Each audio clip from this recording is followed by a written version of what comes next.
All right, so how do you know that you're really ready? Or how do you know that you know that you know what you know, right? How do you know if you're really ready to take this CCNA exam?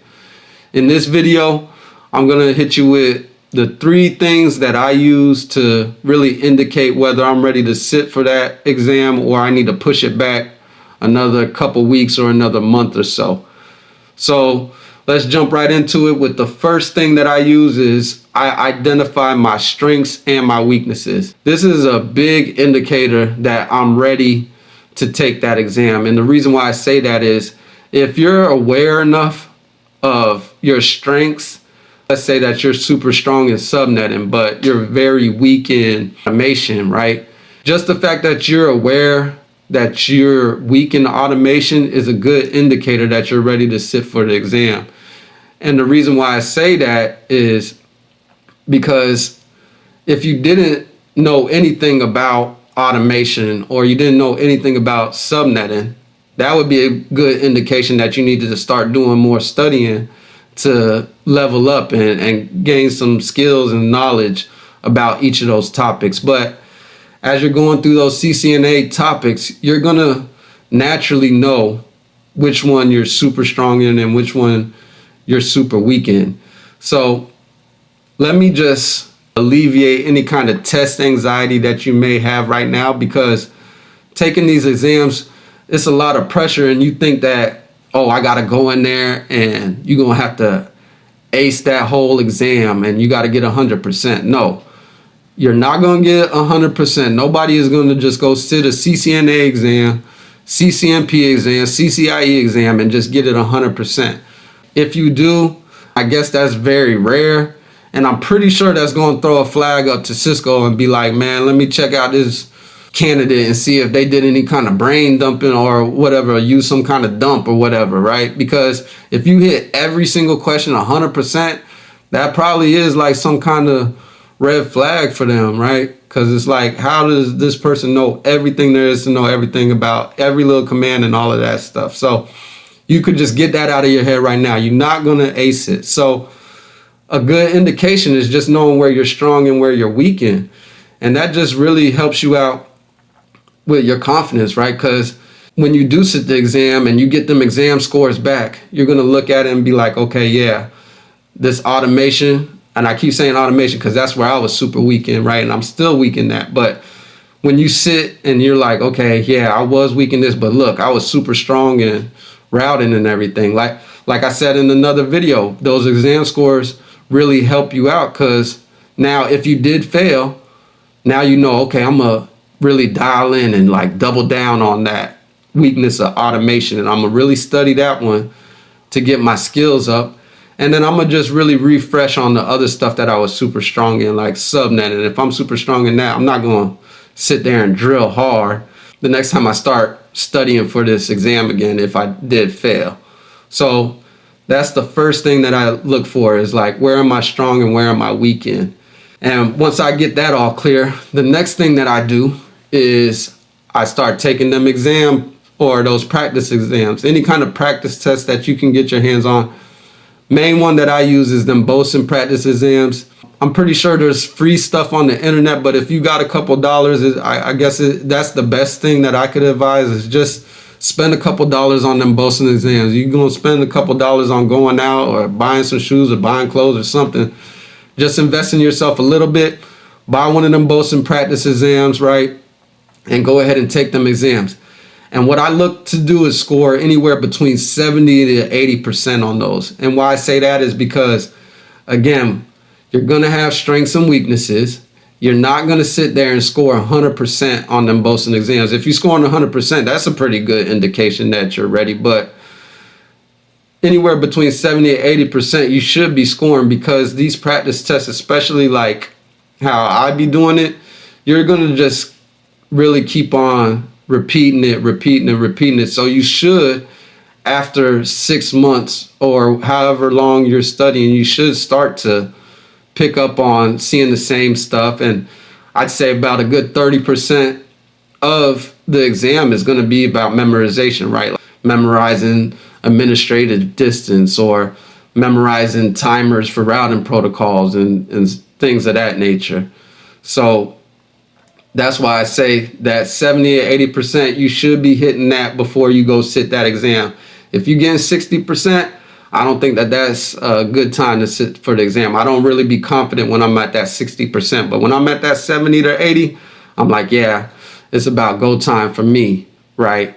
And then another thing that's really good about those practice tests, even when you're not scoring super high on them practice tests and I'm like at a 70 or 80%, another good indication that I'm ready to sit that exam is when I get those questions wrong and I research the answer and I'm like, oh, okay, this is why the answer is this way. Because usually they're going to give you the explanation. If you could understand the explanation and be like, oh, I know, and you tell yourself, oh, I know why I missed that, or I know why I missed that when I was just rushing through the question, right? That was like a main thing that I found out about myself. I don't read the whole question. I just like, I don't know, my mind just starts reading the question and it's like, and it tries to jump to the answer and all of this. And just so I can hurry up and get the answer and get to the end of the test so I can see my score and see if I'm scoring that 70 or 80%. But then what I started finding out is if I would just sit there, take some time, read the whole question through, and then look at the answer that I missed and really, oh, well, I didn't read the whole question. If I would have sat there, took my time and read the whole question, I would have got this answer. So don't let those scores fool you, really. That's what I'm saying. Just really try to understand the answer because you got it right there. You're not going to have it on the test. So you need to focus on when you do have that answer and that you got the time to go open up the OCG and read through it or pop up a video or do a lab.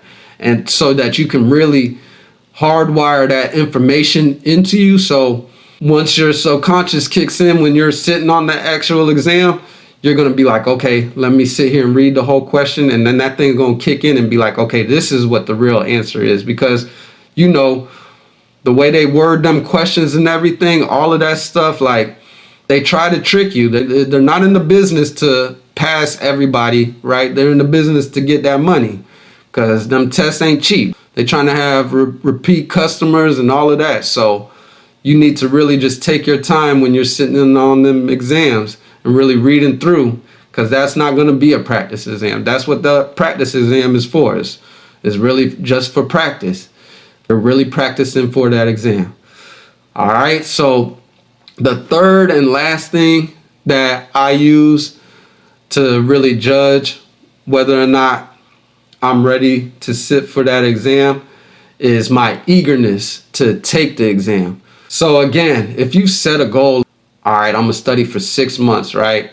And you got that date marked off, you done paid for the test and it's scheduled and you're ready to go. And that's the test day is coming and everything. If I'm not confident or I got some anxiety, like, oh, I don't think I studied something that isn't that good. And then you try to cram, you feel me? You out there in the parking lot at the testing center, you got your little notes and all of that, and you trying to read up on something or you trying to watch a video before you go in there. Trust me, I done did that before. That's not a good indication that you're ready for the exam. You want to be eager to take that exam.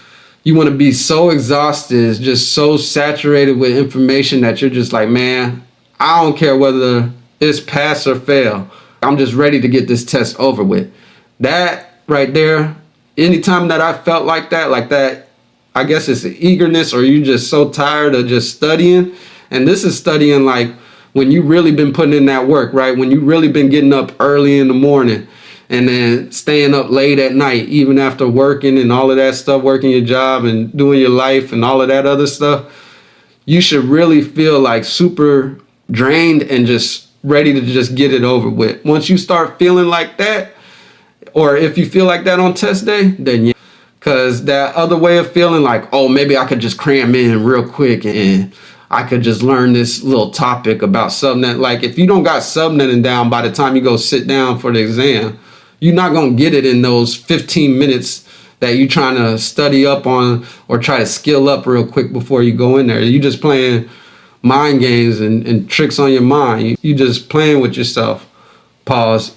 But you just playing with yourself on that aspect of it. You should just be ready to just definitely get in there and be like, whether it's pass or fail, I'm going to figure it out. And then don't put that pressure on you, because if you do fail, just turn that into a positive kind of mindset, right? Even if I do go in here and I do fail, right? We don't want to think negative, but it's a possibility. If you do go in there and you do fail, hey, at least you got to see the test. At least you got to do the whole experience and sit there and be nervous and go through all of those emotions, right?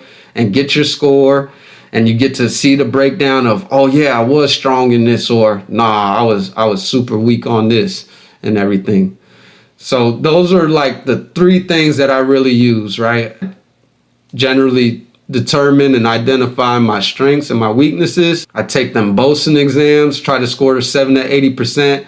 And more importantly than that, I try to understand the questions or the answers of why I miss certain questions. And then thirdly, I'm just looking to be super eager when I go to sit that exam. Hopefully this helps somebody out there that's about to take the exam, or the next time they go sit to the exam, they can use this as like a checklist to go through to see, okay, yeah, I'm pretty much ready to go take this exam. Hopefully that helps somebody out there, right? As always, I appreciate each and every one of y'all for tapping in, for subscribing, hitting that button, all of that kind of stuff. I appreciate that. It really helps the channel keep growing, and I appreciate each and every one of y'all. I'm gonna keep these videos coming, so make sure that y'all tap in, turn in the notification bells and all of that on, so you catch that next video when I drop them every week for y'all. Y'all already know what I'm coming with. Appreciate that, and as always, holla at your ninja. Peace.